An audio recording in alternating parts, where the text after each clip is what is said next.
আসসালামু আলাইকুম রহমতুল্লাহ। বাংলাদেশ জাতীয়বাদী দল বিএনপি আমাদের আগামী তরুণ নেত্রী জায়দা রহমান খালেদা জিয়া, বাংলাদেশের রাষ্ট্রনায়ক তারেক রহমান প্রেসিডেন্ট সাহেব এবং আমাদের প্রিয় কেন্দ্রীয় নেতাগণ এবং শ্রেষ্ঠ যুগের শ্রেষ্ঠ মহাসচিব বাংলাদেশের যে ফখরুল ইসলাম আলমগীর সাহেব, সমস্ত কেন্দ্রীয় নেতাদেরকে আমরা জানাচ্ছি সালাম। রাজপথের কর্মীগণ, আজ নারায়ণগঞ্জের সেই 96 কিছু কাহিনী। নারায়ণগঞ্জে 96 আওয়ামী লীগের তাফালি, শামীম ওসমান, নাসিম ওসমান, সেলিম ওসমান এবং এই জুহা পরিবার নারায়ণগঞ্জে সেই টানবাজার উঠিয়ে আজ ভরে ফেলেছে নারায়ণগঞ্জ জেলাকে। টানবাজারে ফ্ল্যাট, প্রতিটি ফ্ল্যাটে পাওয়া যায় আর 400 টাকা দেওয়া ব্যবসা। আজ প্লাবানগুলি ইয়াং জেনারেশন, আগামী তরুণের ভবিষ্যৎ, সেই ছেলেগুলি হয়ে গেছে আজ সেই ফ্ল্যাটে গিয়ে নেশা আসক্ত হয়ে করছে তারা। আজ সেই দেহ কাজে, সেই যাচ্ছে তারা জিনিয়ার কাজে। তাই এই দেশে একটি টানবাজার উঠিয়ে প্রতিটি ফ্ল্যাটে 400 টাকা করে আজ করছে এই সমস্ত কাজ। প্রতিটা বাড়িওয়ালার আমরা চাই তাদের আইটি কার্ড এবং 2 কপি ছবি অবশ্যই রাখতে হবে, যে কোনো দুর্ঘটনা ঘটলে যে তাদেরকে পাওয়া যায়। আমি কি, আপনি কি, সবার এরা আমাদের নৈতিক দায়িত্ব। এই জন্য আমাদের সবাইকে হতে হবে সচেতন।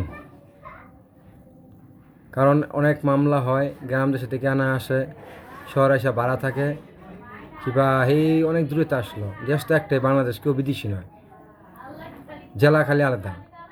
তার জন্য সবাই পরিচয়পত্র রাখতে হয়, এটা নিয়ম, সারা ওয়ার্ল্ডে এটাই নিয়ম আছে। তাই আমরা সচেতন হই, সচেতন হওয়ার আমাদের প্রয়োজন আছে।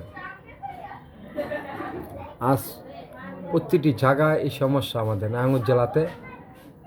এখান দিয়ে আমাদের নজরুল ইসলাম আজাদ ভাই এর অবশ্যই এক পদক্ষেপ নেবেন। আজাদ ইসলাম মান্নান সাহেব তিনিও নেবেন, মুশিবুর রহমান রনি ভাই তিনিও নেবেন এবং অন্য এমপিগণ নেবেন। এবং নারায়ণগঞ্জের থেকে আমরা বিদ্রোহী আন্দোলন করব। এটার ব্যাপারে আমরা তরুণ আন্দোলনে কোনো দেশ রাষ্ট্রনায়ককে নামাতে জন্য নয়, আমরা চাই এই দেশে মাদক মুক্ত এবং এই সমস্ত ফ্ল্যাটে আজ দেহ ব্যবসা হচ্ছে এর বিরুদ্ধে। কারণ আজ মাদক এমনভাবে ছড়িয়ে গেছে, অনেক আমাদের নেতাকর্মীগণ, স্বপ্না অনেক নেতাকর্মীগণ আজ নেশা আসক্ত। তাদের রক্ত পরীক্ষা করলে বোঝা যাবে কী নেশা খাইছে, নেশা আসক্ত।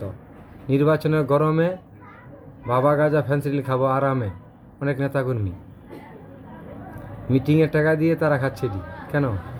মিটিংটার বাসায় নাও, ফল ফাঁকি কিনে নাও, মা বাবার সাথে শেয়ার করো, আমি ওই জায়গাতে মিটিং গেছিলাম, অমুক নেতার মিটিং গেছিলাম, অমুক এমপির মিটিং গেছিলাম, খুশি হইব টাকাটা পাইলে। এটাকে নিয়ে খাইছো তোমরা একটা বাবা গুটি এটি খেয়েছ, গাঁজা ফেন্সিডিল। যাই হোক, এই শুধরাই যাও, সচেতন হও, সমাজ থেকে অমূল্যহীন হও না, মূল্যহীন হও। সমাজ এলাকা মুরব্বীতে সম্মান করো, সম্মান পাইবা। তাই আর সবেরাত লাইলাতুল কদর, এটা আমাদের ইবাদতের রাত্র। দেশনায়কের পক্ষ থেকে আমরা সবাইকে জানাচ্ছি সবেরাতের শুভেচ্ছা ও সালাম। সবাই মোনাজাত ধরবেন। নবীগঞ্জ বাকি জান্নাত কবরস্থানে আজ মোনাজাত আছে 12টা 1 মিনিটে।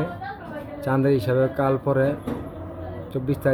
3 তারিখ ফেব্রুয়ারি, আজ 3 তারিখ অনুষ্ঠান রাত্রে। তাই নবীগঞ্জ বাকি জান্নাত কবরস্থানে সবাই আসবে, মোনাজাত ধরবেন। সবাই কবার রুহের আত্মার মাগফিরাত কামনা করবেন এবং সারা পৃথিবীর সমস্ত মুমিনাত মুমিনদের জন্য দোয়া হবে। মোনাজাত পরিবেশন করবেন আল্লামা আল হাসান মাওলানা বদরুল আলম আল কাদরি সাহেব, মাওলানা রেভলিউশন আল কাদরি সাহেব এবং অন্যান্য মোতালেব কমিটিগণ। তাই সবাই আসবেন ইনশাল্লাহ আমাদের নবীগঞ্জ বাকি জান্নাত কবরস্থানে। এবং দেশনায়ক তারেক রহমান সাহেবের জন্য দোয়া করবেন। আমাদের বেগম খালেদা জিয়া, বীর মুক্তিযোদ্ধা, ওনার জন্য দোয়া করবেন। এবং স্বাধীনতার ঘোষক শহীদ প্রেসিডেন্ট জিয়াউর রহমান নামে সবাই দোয়া করবেন। আমাদের সালমা রহমান খালেদা জিয়ার জন্য দোয়া করবেন এবং বিএনপির পবিত্র সমস্ত কেন্দ্রীয় নেতার জন্য দোয়া করবেন।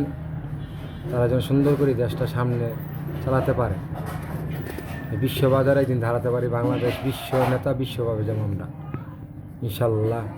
বাংলাদেশ ইনশাল্লাহ।